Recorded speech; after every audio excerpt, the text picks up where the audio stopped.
है अगर गुरुवर का सानिध्य पाना तो विद्यासागर.गुरु पर जरूर आना। ओम नमः सिद्धेभ्यः। ओम नमः सिद्धेभ्यः। ओम नमः सिद्धेभ्यः। अहिंसा परमो धर्म की। आचार्य गुरुवर श्री कुंद कुंद भगवान की। आचार्य गुरुवर श्री ज्ञान सागर मुनि महाराज की।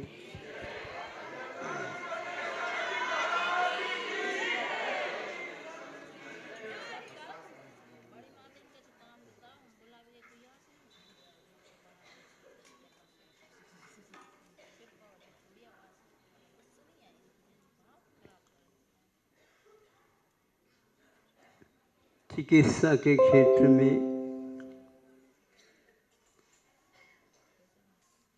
और शिक्षा के क्षेत्र में हमेशा हमेशा स्वाधीनता रहना चाहिए। इनके दोनों क्षेत्रों के ऊपर दूसरा कोई भी अपना शासन न चलाए। और वह चिकित्सा मानसिक चिकित्सा और शारीरिक चिकित्सा, मानसिक शिक्षा और शारीरिक शिक्षा, ये व्यापक सूत्र है। समय सार में भी आता है और प्रवचन सार में भी आता है, रत्नकर्ण श्रावकाचार में भी आता है। यह व्यापक है। प्रक्रिया से जब हम चलते हैं तो पाठ्यक्रम अलग दिखने में आता है और प्रक्रिया से दूर होकर के इन पद्धतियों को हम अपनाते हैं, उसकी व्यापकता अलग आती। यानी कोई भी शब्द की हम गहराई तक पहुंचना चाहते हैं, एक प्रक्रिया भी होती है, सूत्र के निर्माण किए जाते हैं और उसके अनुसार उसका अर्थ निकलता है। और कभी कभी प्रक्रिया के बिना भी चलती है। जैसे व्याकरण वर्तमान में कातंत्र रूपमाला है, दैनिक व्याकरण आदि आदि में ये प्रक्रिया चालू करते हैं, जिससे बाल बुदाई करते थे, सूत्र चरितार्थ हो जाता। और पहले शुरुआत में जो चलाते थे वो बिना प्रक्रिया के भी चलाते थे, सूत्र के माध्यम से। कहना यह चाहता हूँ मैं, इसमें कभी भी प्रशासन काम नहीं करता है, न ही शासन करता है, किंतु उसमें संभालने की बात आती है। समझाने के लिए जाते हैं उस समय पहले हमें ये समझना आवश्यक है कि हमारी ये प्रक्रिया समझाने की कहाँ तक उस व्यक्ति के लिए लागू हो रहा। आपको समझना नहीं है, आपको तो समझ में आ चुका है, नहीं समझे, इसको मैं ज़्यादा महत्व नहीं देता। सब लोगों के पास ज्ञान है, अक्षर के अनुसार तो उतना तो समझ में आता है। लेकिन आज आप समझाने के लिए तत्पर हो गए हैं। आपने जो वर्षों में समझा और आज छोटे बच्चों को समझाने के लिए आप तैयार होइए। आपको तो इतना काल लगा है समझने में, अब समझाने में अब सोचते हैं यूं समझा दूंगा, ऐसा नहीं। बच्चों के हृदय तक पहुंचना है, बच्चों के मस्तिष्क तक नहीं।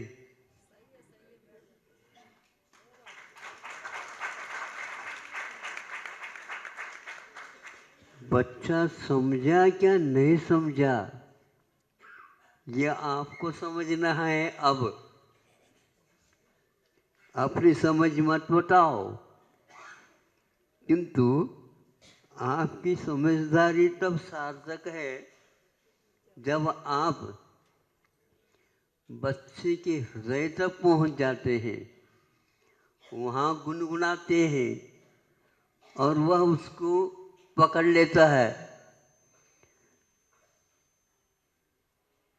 अब सोचिए, इतनी अल्प उम्र में और अल्प बुद्धि के द्वारा आप जो समझा रहे हैं उसको उसने समझ लिया, और आप ये नहीं समझ पा रहे हैं बच्चे ने समझ लिया है क्या नहीं समझ लिया, समझ लिया है क्या नहीं समझ लिया। इसके लिए बहुत धैर्य की आवश्यकता है महाराज। इसके लिए धैर्य की बड़ी आवश्यकता है, तभी आप समझदार कहलाएंगे। वक्ता की विशेषता यही है कि वह उस ढंग से सामने वाले के सामने प्रस्तुत करें जो आपके समझ को वह समझ सके, नहीं तो आप कोई वक्ता है ही नहीं। अन्यथा ने ले व्यंग्यकार प्राय करके इसको ऐसे बोलते हैं, वक्ता नहीं वो बकता है।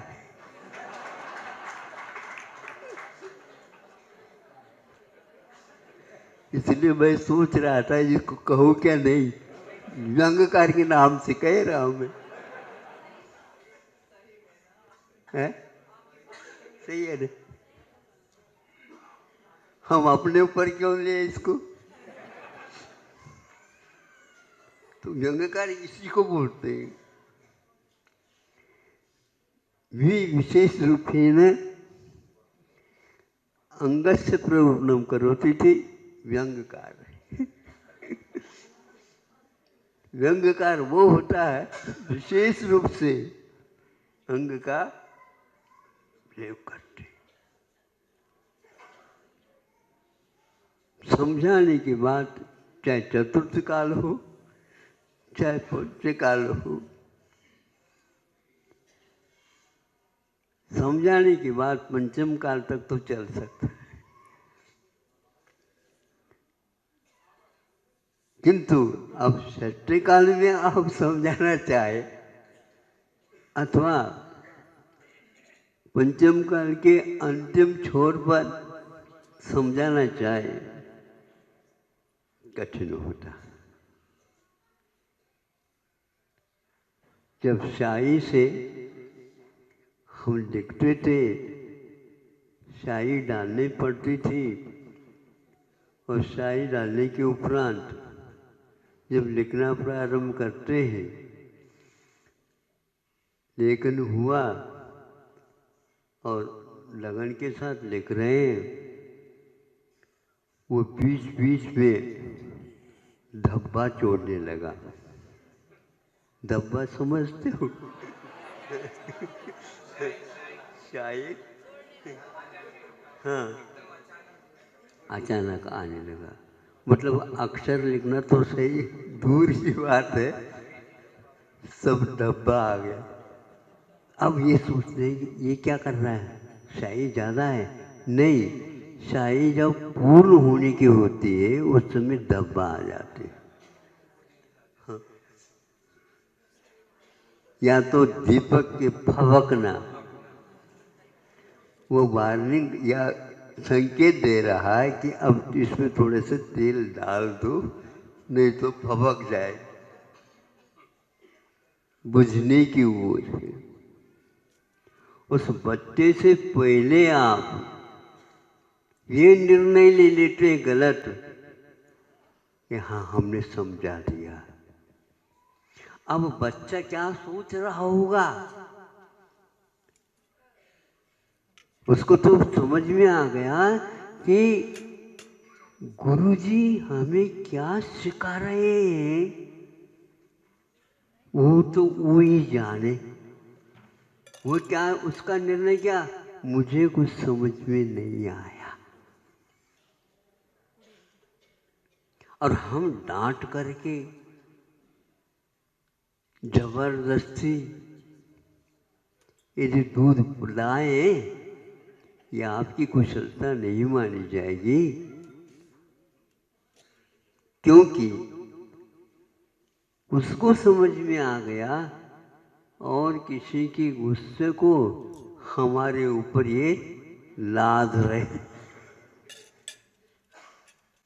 पहले अपना मूड खराब है और बच्चे को दूध पिलाना उसी समय आ गया हो, कान पकड़ पकड़ करके, मुंह पकड़ पकड़ करके, नाक पकड़ पकड़ करके दूध पिला रहे, पी जा पी जा। कैसे पीजे? प्रतिदिन की भांति तुम दिख नहीं रहे हो। समझ में आ रहा? अभी तो समझ में तो सबको आ रहा, समझाने की बात है, समझो। हाँ, मतलब आपकी बात को वह समझ रहा है, यह आश्चर्य होता है।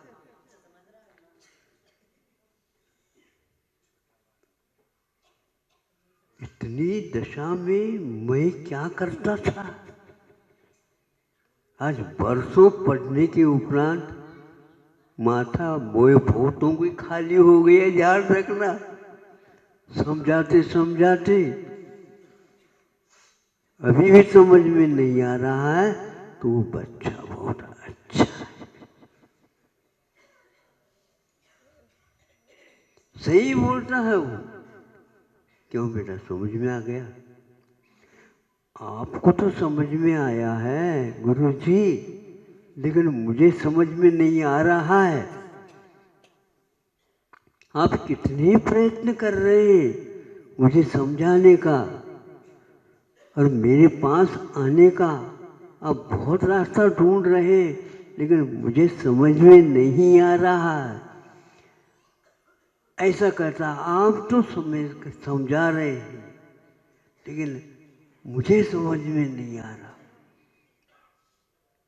सही पकड़ लिया उसने। अब गुरुजी कहते हैं, बेटा तुम तो बहुत समझदार हो, मैं समझा नहीं पा रहा हूं। ये जब समझ में आ जाता है, इसमें कुछ हो सकता है।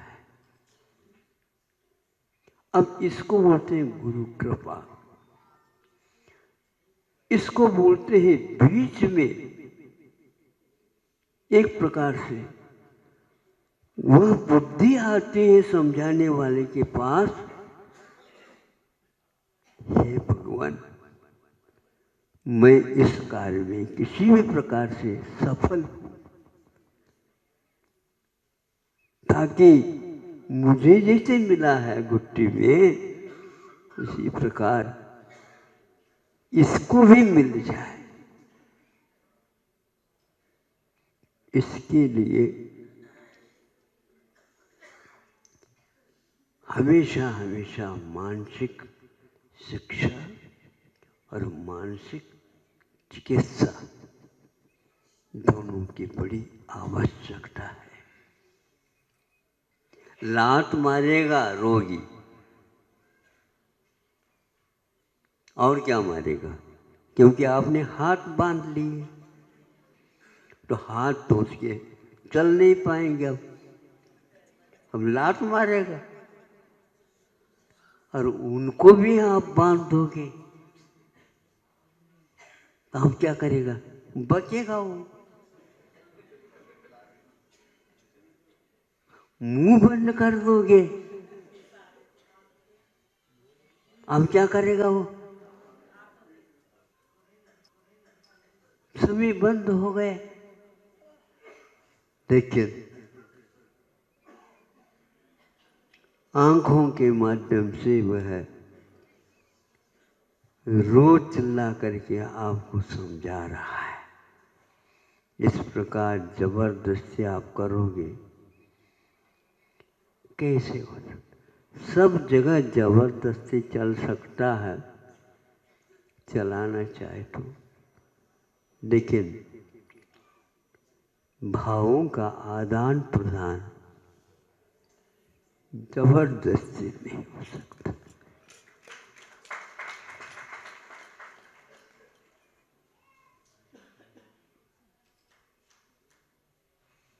बच्चों को समझ में नहीं आता है तो उस समय माता पिता की आंखों में पानी आना चाहिए।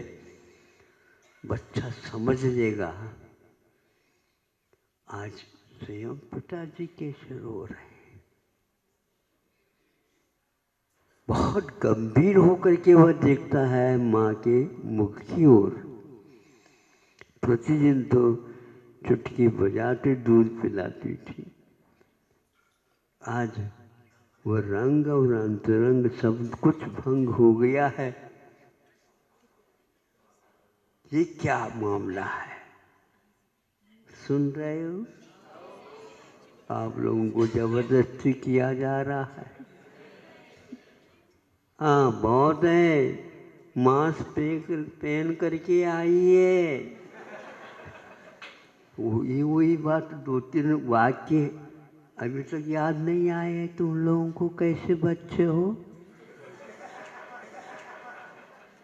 हाँ, उनका कहना कर्तव्य कर रहा है। मुख्यमंत्री का भाव था, उन्होंने अपने अपने जिलावार कलेक्टरों को, जिलाधिकारियों को कह दिया, आप लोग अपने अपने जिला को संभाल लीजिए, नियमावली का पूर्ण रूप से पालन कर लीजिए।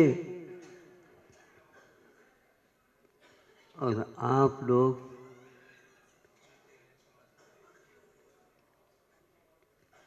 वो बैल हैं जो खलियान में, नहीं समझे, मना करने के बाद जो मुंह मार रहे हैं।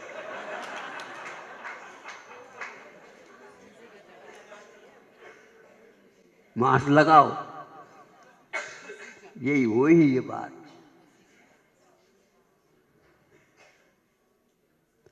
दूर से दर्शन करो, दूर से तो आए हैं।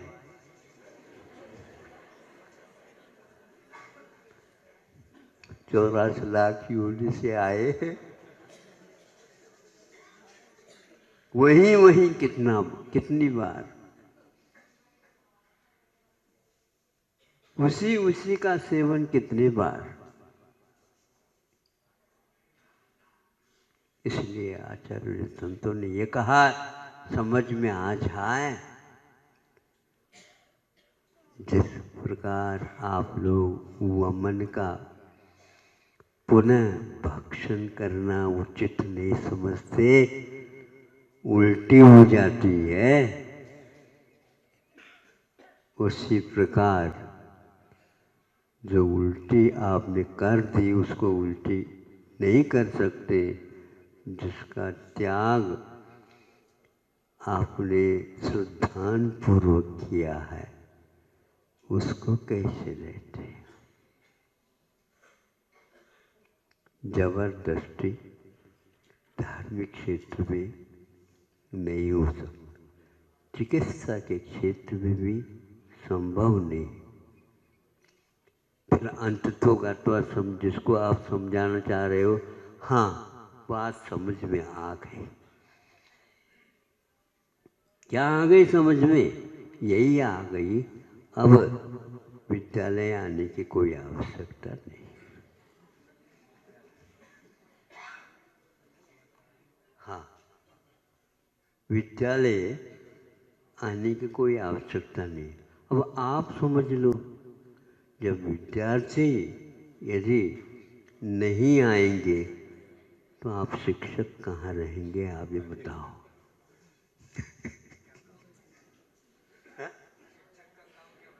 शिक्षक लोग अपनी कुर्सी को, अपनी सीट को, उस डिपार्टमेंट को सुरक्षित रखने में लगे हुए हैं, नहीं तो आएगा कहाँ से।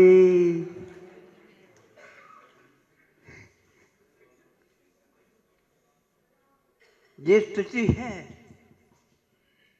तो फिर क्या करो, नंबर दे दो। हाँ, सब एक ग्रेड, पास ही नहीं। हाँ,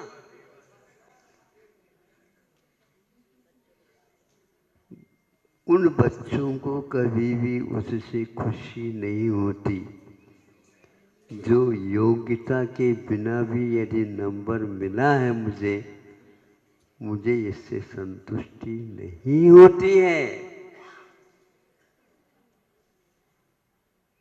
ऐसा ही कुछ शिक्षा तो धार्मिक शिक्षा भी हुआ करती है। दर्शनात् चरणात् ज्ञानात् यस्खलन्ति।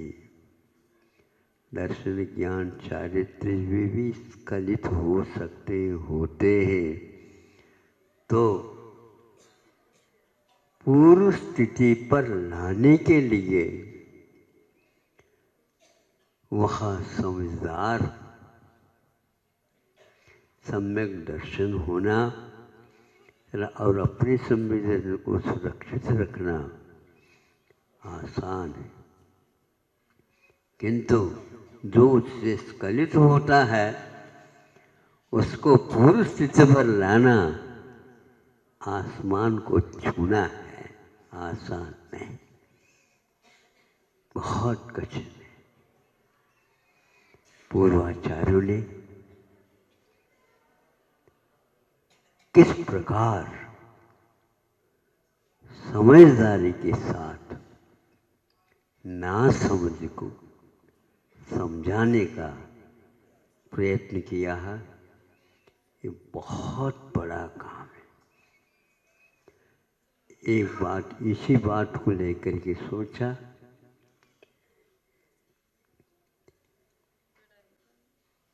गुणी बनाना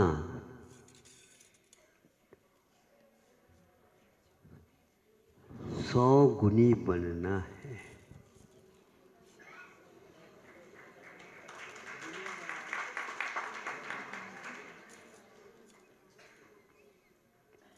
गुणी बनाना 100 गुणी स्वयं को बनना है, तब कहीं जाकर के एक को हम गुणी बना सकते हैं। आज शिक्षा, दीक्षा, चिकित्सा के क्षेत्र में एक अंक भी नहीं मिलता है और उनको नियुक्त किया जा रहा है, यह गलत है, जबरदस्ती। अरे हाथी के ऊपर बैठने लायक राजकुमार नहीं, ये तो बंदर को बिठाओ क्या?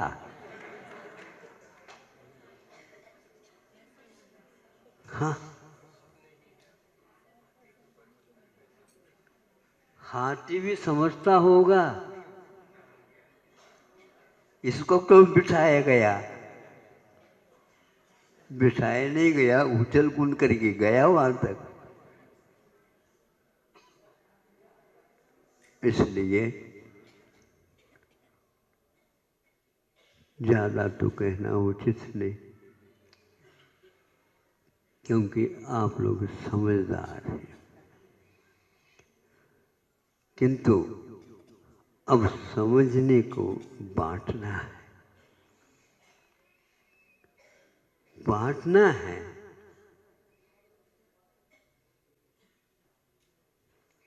बंटना नहीं, बांटना है, बहुत कठिन होता, बहुत कठिन होता।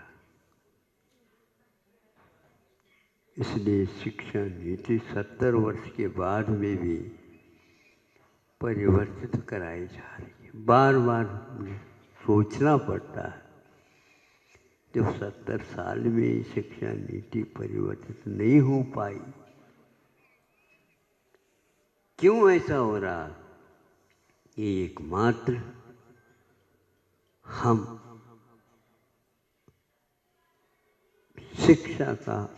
शिक्षा को व्यवसाय का रूप दे चुके हैं। व्यवसाय का रूप देते समझने की बात समझते हैं तो उसके लिए क्या उपाय लगाना चाहिए, उपाय की आवश्यकता है। ये उपाय बहुत महत्वपूर्ण है। कैसे भी हो, वह सामने वाला व्यक्ति समझता नहीं है, लेकिन यदि जैसे आप कहेंगे उसी को हम स्वीकारेंगे, यह यदि आता है तो सम्यक दर्शन होने में देर नहीं लगती। आज्ञा सम्यक दर्शन कहा गया।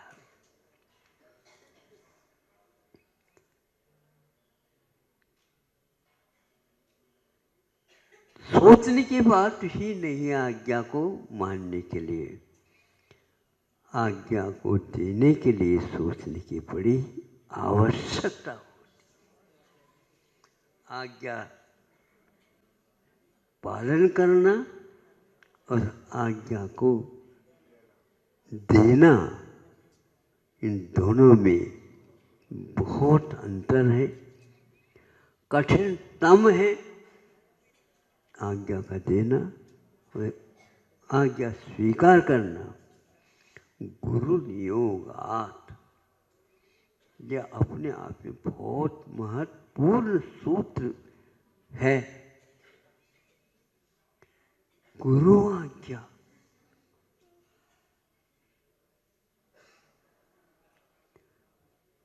मन के अनुकूल,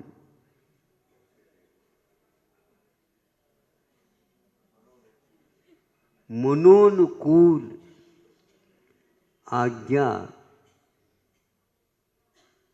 दूं तो कैसे दूं? मनोनुकूल आज्ञा दूं तो कैसे दूं? विधि से बंधा हूं। कैसे दूं? विधि से बंधा हूं, न्याय से बंधा हूं। आपके अनुकूल में आज्ञा दूं, ये गलत। मैं अपने मन के अनुकूल है वह आज्ञा दूं तो कैसे दूं? विधि से बंधा हूं।